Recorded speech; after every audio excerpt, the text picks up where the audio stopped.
Hey everybody, how's it going? Welcome to NoDQ&A video here on NoDQ.com and the YouTube channel, youtube.com/AaronRiftNoDQ. A special shout out goes to Adrian, who is the current, reigning, and defending NoDQ Super Chat champion. The last premiere had quite a back and forth. Mike B. Ked terminated by Google. They went back and forth over the Super Chat Championship. If you're watching the premiere, the single biggest Super Chat will make you the next champion. Now, enough of that. Let's get to your questions. This question comes from SCW Wrestling Channel. Hey Aaron, what are your thoughts on the change to the creative team of RAW with Paul Heyman being removed and going back to an on-screen only role? Do you feel that Paul Heyman has been hard done by, or do you feel a creative change will help improve the show's ratings? I think in the long run, it's best to go with youth. I like Paul Heyman a lot. Great personality on television. Great creative mind. However, I think what WWE needs is some fresh blood. I do think change is good. However, Bruce Prichard, I'm not buying him being the guy that can fix WWE's problems. If anything, he's going to toe the Vince McMahon line. With that being said, I did enjoy Monday Night Raw this past week, which was the first episode with the new creative direction. That was a fun show in my opinion. It moved at a faster pace. I enjoyed it overall. But the question is, can WWE become consistent, or will it just go back to the same old pattern next week? That's my concern, but I guess we'll see what happens. We'll see if the new era can work out for WWE. This question comes from Oscar, aka Oofman Rules. He says, with Bruce Prichard now in charge of both shows, does that put monster pressure on him to come through, and will he be the next fall guy if ratings do not get better? I think it's safe to say he'll be the next fall guy. I mean, that's pretty much what every person is, it seems. Whether it's Eric Bischoff or Paul Heyman or now Bruce Prichard. If the ratings continue to fall, Bruce Prichard will likely be the guy blamed. Now, if ratings go up, would he get the credit? That I'm not sure of.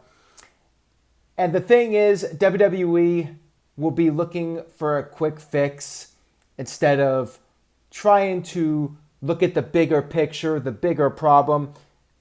WWE will always have the attitude, how can we fix this in the quickest way? Let's just bring in somebody new. Let's go back to somebody else who had past success. Now, granted, Bruce Prichard has been an important figure in WWE.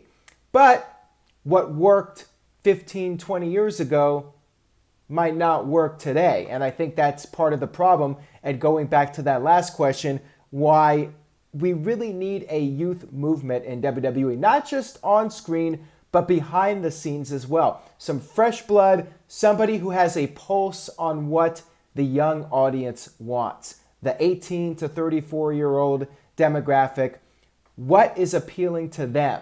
What will they tune in to see? Does Bruce Prichard know? Does Eric Bischoff know? Does Paul Heyman know? Vince McMahon? I'm not sure if they really know, if they really have their finger on the pulse. Paul Heyman had his finger on the pulse in the 1990s. He took ECW and it was like the grunge of professional wrestling. But times have changed. It's a different era, and I think ultimately we need some fresh blood in there. This question comes from Fahad. Why was Paul Heyman fired from his role as executive director of RAW? Pretty much what I said in that last question. WWE needs to blame somebody for the ratings falling. And yes, COVID-19 is a factor in the numbers drawing, but the shows have not exactly been the most compelling wrestling shows in history.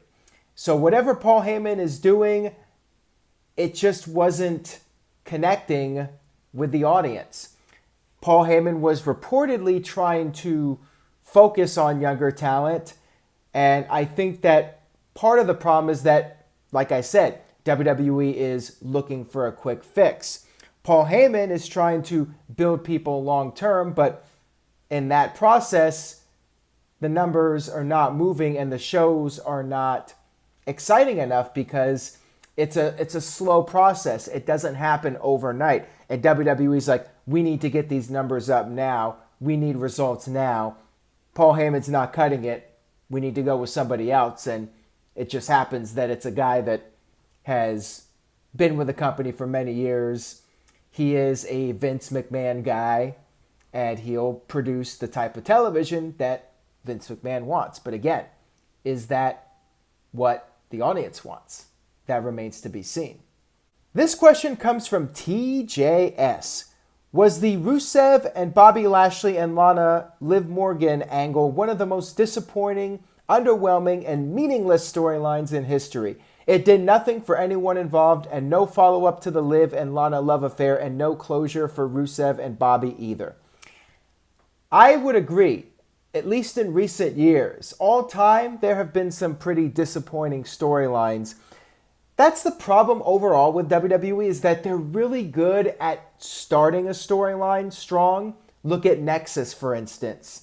Look at CM Punk with the pipe bomb. But then he kind of fizzled out a little bit. He still remained strong and had a following, a pretty massive one at that. But WWE tends to go out of the gate with the guns a-blazing.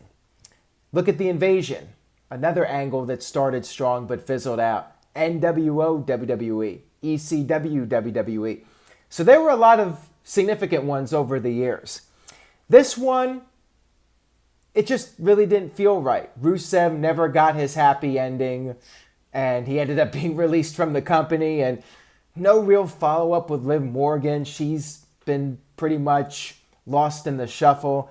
So yeah, you had some memorable moments. This could have been so much more. This could have been career-making for Liv Morgan. This could have brought Rusev back to the forefront after he cooled off. But no, WWE decided we're just going to go with Rusev not getting his revenge and fading off into obscurity. And Lashley will get a push. Lashley got the most out of it, although he's really starting to shine now with MVP. That has been the best thing, I think, for Lashley's career, not the storyline with Lana. Moving away from Lana has been, you could argue, the best thing for Lashley at this point. This question comes from Eric Cruz. With the ratings for Raw and SmackDown being so low, do you think Vince McMahon will panic and bring back Brock Lesnar sooner rather than later and have him show up on both shows since they're still filmed at the Performance Center? I don't think so. I do not think we will see Brock Lesnar until the SummerSlam build, and it's only 1 month away. I don't see WWE bringing back Lesnar for a Performance Center show. I think the hope is that WWE can bring back Lesnar for whatever the first show is with a full crowd of fans or 50% capacity. Basically something that's a step above what they're doing now, whether it's in a small arena or an outdoor venue. I think WWE is hoping on SummerSlam having a full crowd of fans in attendance, and that's a big question mark right now. But yeah, I don't think WWE is going to panic in regards to bringing Lesnar back too soon. They'll do other things. WWE will do some crazy storylines, and they may hotshot some title changes. But I think Lesnar, WWE will hold off on until SummerSlam. That's just my gut feeling on it. This question comes from Infamous S. Chris. Hey Aaron, do you still see the Hall of Fame happening in the summer? Man, that is such a big question mark at this point. We really don't know what's happening with SummerSlam weekend. I mean, I could tell you Hall of Fame in Boston, highly unlikely at this point. Now, will WWE secure a venue for SummerSlam? Will they be able to secure a venue for the Hall of Fame? It's possible. I just don't know what's going to happen, though. Nobody really does. It's one of those situations where it will depend on how much the COVID-19 virus is under control, and that is something that could change on a day's notice. We just do not know. This question comes from Christopher Yuck. Would it make an even bigger star out of Dominick Mysterio for him to turn on Rey Mysterio and join the Monday Night Messiah? Eventually he could go babyface to challenge Rollins, maybe even for a title. Might be good enough in the ring to bypass NXT. There's been a lot of talk and speculation about Dominick turning heel on his father. That would not shock me. That would be a very WWE thing to do. The big soap opera, father versus son, son going heel on his dad. Like, that is a total pro wrestling storyline. So I'm almost expecting it to happen, and I think it would be interesting. I think it would be a good storyline, and that would build up heat for Seth Rollins versus Rey Mysterio. Maybe if Dominick performed well enough, we would get father versus son at some point. Maybe eventually Rey would win back over his son and they would patch things up. But there's a lot of interesting things you could do with that, and we'll just have to wait and see. But I think a lot of it will depend on how Dominick performs. Could he perform as a heel? Could he pull it off? So far, he's doing well, but he's doing the babyface coming to the aid of his father angle right now, and we still haven't seen what Dominick can really do as a heel. It's a risk, but I think it's one worth taking and could end up being very entertaining depending on how Dominick is able to perform in that role. That will wrap things up for this edition of No DQ&A Video. Thank you all so much for watching and supporting. Stay tuned to NoDQ.com for the very latest wrestling news and rumors, and I will see you guys next time.